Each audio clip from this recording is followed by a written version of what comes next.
विद्यार्थ्यांनो सप्रे नमस्कार. आज आहे 22 मार्च. आजच्या दिवसापर्यंतच्या महत्त्वपूर्ण चालू घडामोडी प्रश्न आपल्याला बघायचे. सोबत जे महत्त्वपूर्ण फॅक्ट आहे त्या देखील मी तुम्हाला सांगणार आहे. व्हिडिओ काळजीपूर्वक बघा. परीक्षेच्या अनुषंगाने आजचा व्हिडिओ अगदी खास असणार आहे. व्हिडिओला सुरुवात करूया. सर्वात पहिला प्रश्न आहे, 60वा ज्ञानपीठ पुरस्कार 2025 कोणाला प्रदान केला जाणार आहे? तर याचं जे योग्य उत्तर आहे ते आहे आर वैरामुथू यांना, म्हणजेच ऑप्शन क्रमांक बी. लक्षात घ्या, प्रसिद्ध तामिळ कवी आर वैरामुथू यांना वर्ष 2025 साठी 60वा ज्ञानपीठ पुरस्कार प्रदान केला जाणार आहे. हा पुरस्कार भारतीय ज्ञानपीठ संस्थेद्वारे दिला जातो. ते ज्ञानपीठ पुरस्कार मिळवणारे तिसरे तामिळ लेखक ठरले आहेत. त्यांच्या आधी अकिलन 1975 आणि जयकांतन 2002 यांना हा सन्मान मिळाला आहे. प्रमुख साहित्य कृती तर लक्षात घ्या, कल्लिकट्टू इथिकासम, करुवाची काव्यम आणि थम्मीर देशम ह्या त्यांच्या प्रमुख साहित्य कृती आहेत.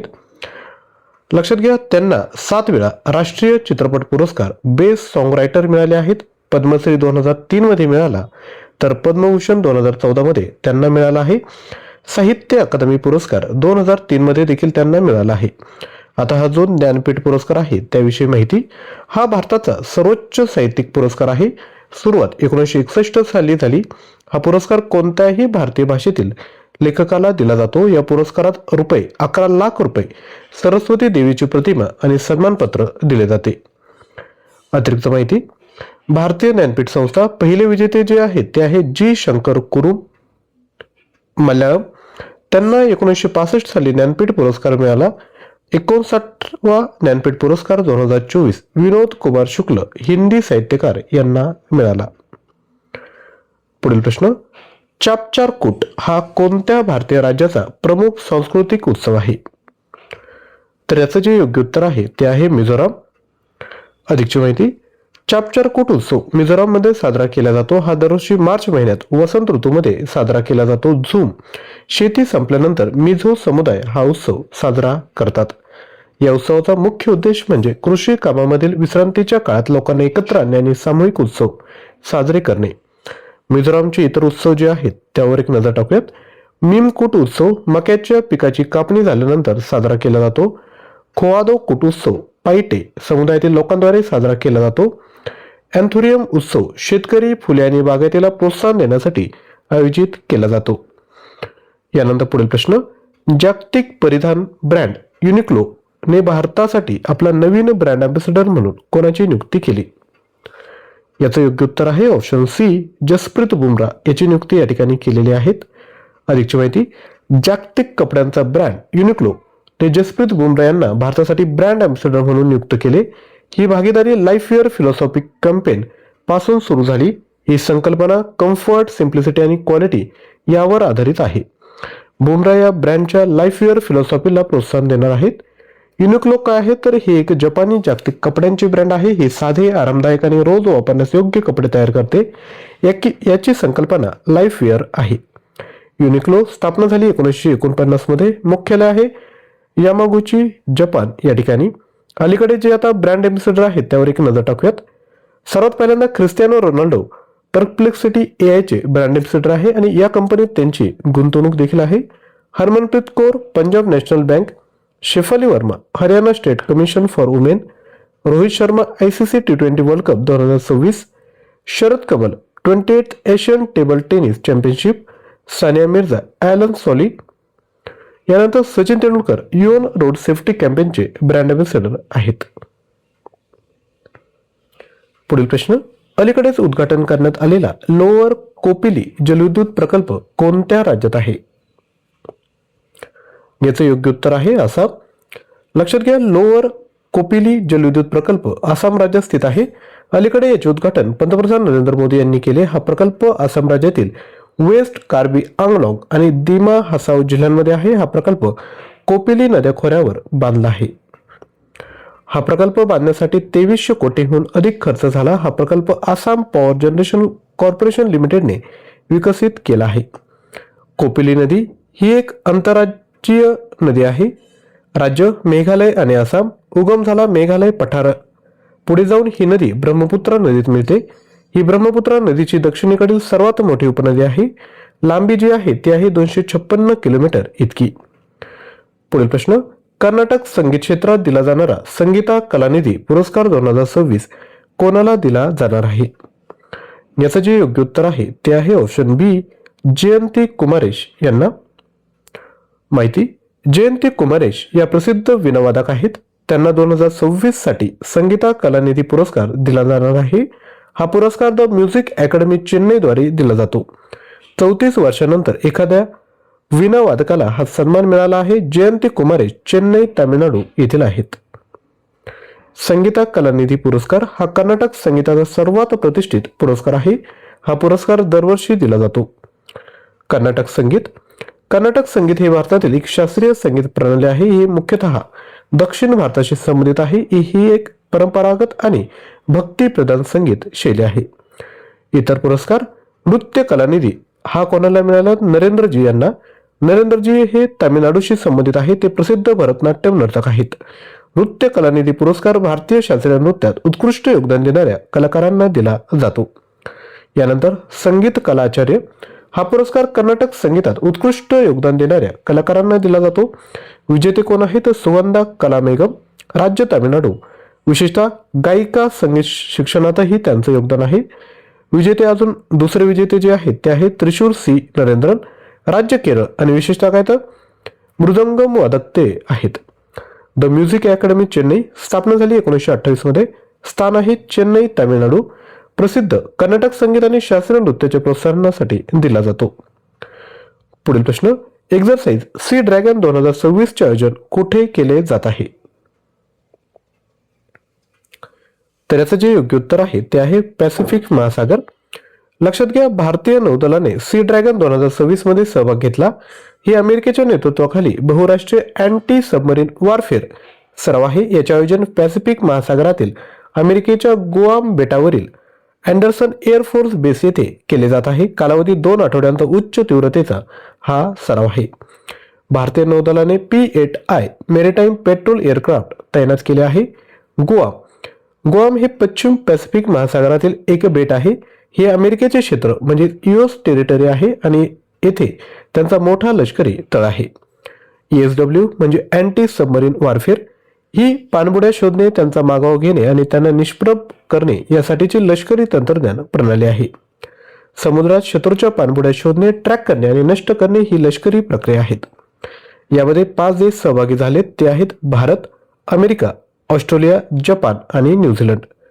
सी ड्रॅगन ही एक आंतरराष्ट्रीय नौदल सराव आहे.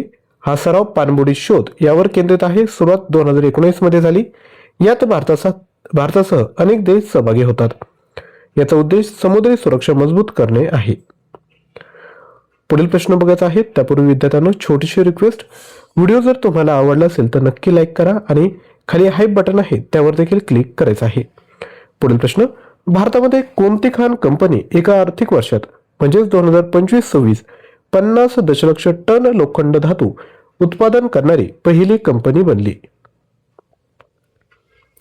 याचं योग्य उत्तर आहे ऑप्शन बी, NMDC लिमिटेड. लक्षात घ्या, NMDC भारतातील पहिली खाण कंपनी बनली आहे ज्याने एका आर्थिक वर्षात 50 दशलक्ष टन लोखंड धातूचे उत्पादन केले. ही स्टील मंत्रालयाच्या अधीन असलेली नवरत्न केंद्रीय सार्वजनिक क्षेत्रातील कंपनी आहे. NMDC लिमिटेड भारतातील सर्वात मोठी आयर्न ओर उत्पादक कंपनी आहे. भारताचे लक्ष्य 2030 पर्यंत 300 दशलक्ष टन स्टील उत्पादन क्षमता प्राप्त करणे आहे. सध्या उत्पादन क्षमता सुमारे 145 दशलक्ष टन आहे. पुढील प्रश्न, NMDC national mineral development corporation स्थापना झाली 1958 मध्ये. मुख्यालय आहे हैदराबाद. मंत्रालय आहे स्टील मंत्रालय. कार्य खनिज शोध आणि खाणकाम, लोखंड धातूचा पुरवठा सुनिश्चित करणे. पुढील प्रश्न, झूलॉजिकल सर्व्हे ऑफ इंडियाने मेघमलाई वन्यजीव अभयारण्यात केलेल्या सर्वेक्षणादरम्यान 9 नवीन प्रजाती शोधल्या आहेत. मेघमलाई वन्यजीव अभयारण्य कोणत्या राज्यात आहे? याचं योग्य उत्तर आहे ऑप्शन सी, तामिळनाडू. लक्षात घ्या, झूलॉजिकल सर्व्हे ऑफ इंडियाने मेघमलाई वन्यजीव अभयारण्यात सर्वेक्षणादरम्यान 9 नवीन प्रजाती शोधल्या आहेत. मेघमलाई वन्यजीव अभयारण्य तामिळनाडू राज्यातील थेना जिल्ह्यात स्थित आहे. हा प्रदेश पश्चिम घाट म्हणजेच वेस्टर्न घाट जैविकता हॉटस्पॉटमध्ये येतो, त्यामुळे त्याचे पर्यावरणीय महत्त्व खूप जास्त आहे. ही अभयारण्य केरळमधील पेरियार टायगर रिझर्वसाठी बफर झोन म्हणून कार्य करते. शोधलेल्या ज्या नवीन प्रजाती आहेत त्यामध्ये आहे स्पायडर, मेफ्लाईज, डॅम सेलफ्लाय, बार्कलाईज आणि झुरळ. मेघमलाई वाईल्डलाईफ सँच्युरी स्थान आहे थेनी जिल्हा तामिळनाडू. पश्चिम घाट जोडलेला आहे पेरियार टायगर रिझर्व केरळ आणि स्थापना झाली 2021 मध्ये. झुलॉजिकल सर्व्हे ऑफ इंडिया, लक्षात घ्या ही भारत सरकारची एक संस्था आहे जी देशातील प्राण्यांचा अभ्यास, शोध आणि संवर्धन करते. स्थापना झाली 1 जुलै 1916 ला. मुख्यालय आहे कोलकाता, पश्चिम बंगाल आणि मंत्रालय आहे पर्यावरण, वन आणि हवामान बदल मंत्रालय अंतर्गत कार्य करते. यानंतर पुढील प्रश्न, भारतामध्ये ज्ञान भारत मिशन अंतर्गत पांडुलिपी वर्षासाठी राष्ट्रव्यापी सर्वेक्षण सुरू करण्यात आले. ज्ञान भारत मिशन कधी सुरू करण्यात आले? याचं जे योग्य उत्तर आहे ते आहे 2025 मध्ये. लक्षात घ्या ज्ञान भारत मिशन भारत सरकारने 2025 मध्ये सुरू केलेलं मिशन आहे. याचा उद्देश देशातील पांडुलिपी वारसा शोधणे, सुरक्षित ठेवणे आणि डिजिटल स्वरूपात करणे आहे. अलीकडेच या अंतर्गत संपूर्ण भारतात एक मोठे सर्वेक्षण सुरू करण्यात आले आहे ज्यामध्ये जुन्या पांडुलिपींची ओळख, दस्तऐवजीकरण आणि नकाशांकन केले जात आहे. ज्ञान भारत मिशन, लक्षात घ्या केंद्रीय अर्थसंकल्प 2025-26 मध्ये घोषणा करण्यात आली. मंत्रालय आहे संस्कृती मंत्रालय म्हणजेच ministry of culture. He national mission for manuscript 2003 चे सुधारित स्वरूप आहे. मुख्य उद्देश जुन्या पांडुलिपी शोधणे, त्यांचे संरक्षण करणे आणि ऑनलाईन उपलब्ध करून देणे आहे. मुख्य वैशिष्ट्य 1 कोटी पांडुलिपी डिजिटल करण्याचे लक्ष्य आहे. AI आणि तंत्रज्ञानाचा वापर या ठिकाणी केला जाणार आहे. डेटा क्लाउड डिजिटल आर्काइव्हमध्ये संग्रहित केला जाईल. संशोधक आणि विद्यार्थ्यांसाठी ओपन ऍक्सेस प्लॅटफॉर्मवर उपलब्ध करून दिला जाईल. पुढील प्रश्न, महाराष्ट्र विधानसभेने फ्रीडम ऑफ रिलिजन बिल 2026 मंजूर केले. हा विधेयक भारतीय संविधानातील कोणत्या अनुच्छेदाशी सर्वाधिक संबंधित आहे? याचं योग्य उत्तर आहे अनुच्छेद 25. लक्षात घ्या महाराष्ट्र विधानसभेने फ्रीडम ऑफ रिलिजन बिल 2026 मंजूर केला. हा एक धर्मांतराविरोधी कायदा, अँटी कन्व्हर्जन लॉ आहे जो जबरदस्ती, फसवणूक आणि प्रलोभन देऊन केलेले धर्मांतर रोखण्यासाठी आणला आहे. मुख्य तरतुदी फोर्स म्हणजे जबरदस्ती, फसवणूक, प्रलोभन या मार्गांनी केलेले धर्मांतर गुन्हा मानला जाईल.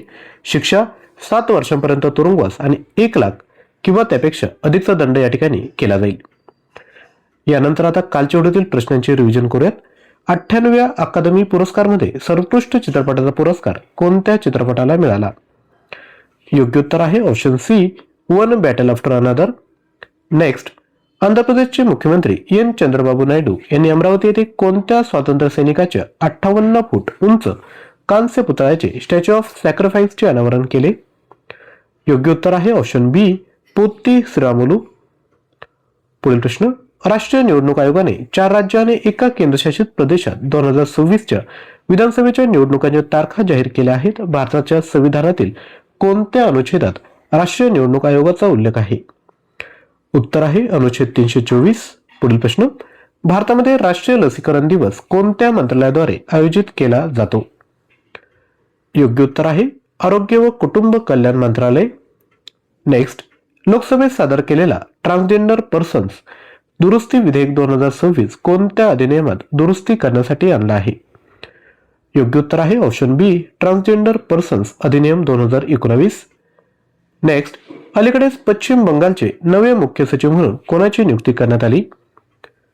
योग्य उत्तर आहे ऑप्शन सी, दुष्यंत नर्याला यांची. पुढील प्रश्न, अर्थमंत्री निर्मला सीतारामन यांनी स्टँड अप इंडिया स्कीमच्या 2ऱ्या आवृत्तीची घोषणा केली. योजना मुख्यतः कोणाच्या उन्नतीसाठी सुरू करण्यात आली होती? योग्य उत्तर आहे ऑप्शन बी, अनुसूचित जाती, जमाती आणि महिला उद्योजक. नेक्स्ट, मथुआ धर्ममेळा मुख्यतः कोणत्या राज्यात आयोजित केला जातो? योग्य उत्तर आहे ऑप्शन बी, पश्चिम बंगाल. नेक्स्ट, 22 वर्षांच्या अंतरानंतर 2027 मध्ये आशिया कप तिरंदाजीचा 2रा टप्पा कोणता देश आयोजित करेल? योग्य उत्तर आहे ऑप्शन ए, भारत. आता कालच्या व्हिडिओतील जो प्रश्न आहे त्याचा आन्सर, कोणत्या राज्य सरकारने धर्म स्वातंत्र्य विधेयक 2026 सादर केले ज्यामध्ये जबरदस्ती धर्मांतरासाठी 10 वर्षांपर्यंत तुरुंगवासाची तरतूद आहे? योग्य उत्तर आहे ऑप्शन सी, महाराष्ट्र. यानंतर तुमच्यासाठी प्रश्न, केंद्रीय वस्त्रमंत्री गिरिराज सिंह यांनी भारत टेक्स 2026 चे उद्घाटन केले. या अंतर्गत मेगा ग्लोबल टेक्सटाईल कार्यक्रम कुठे आयोजित केला जाणार आहे? मुंबई, हैदराबाद, नवी दिल्ली की बेंगळुरू? या प्रश्नाचं उत्तर विद्यार्थ्यांनो कमेंट करा. चालू घडामोडींचं मटेरियल हवं असेल तर फक्त 99 रुपयामध्ये आपण घेऊ शकता. याकरता ऍप्लिकेशन डाउनलोड करा आणि कोर्स परचेस करा. सर्व डिटेल आपल्या स्क्रीनवर दिलेल्या आहेत. तसेच कंटेंट आवडला असेल तर विद्यार्थ्यांनो व्हिडिओला लाईक, खाली हाईप आणि चॅनलला आवर्जून सबस्क्राईब करा. दररोज चालू घडामोडी क्विज सॉल्व्ह करायची असेल तर हा QR कोड स्कॅन करून टेलिग्राम चॅनलला जॉईन करा किंवा लिंक डिस्क्रिप्शन बॉक्समध्ये दिली आहे. थँक्यू.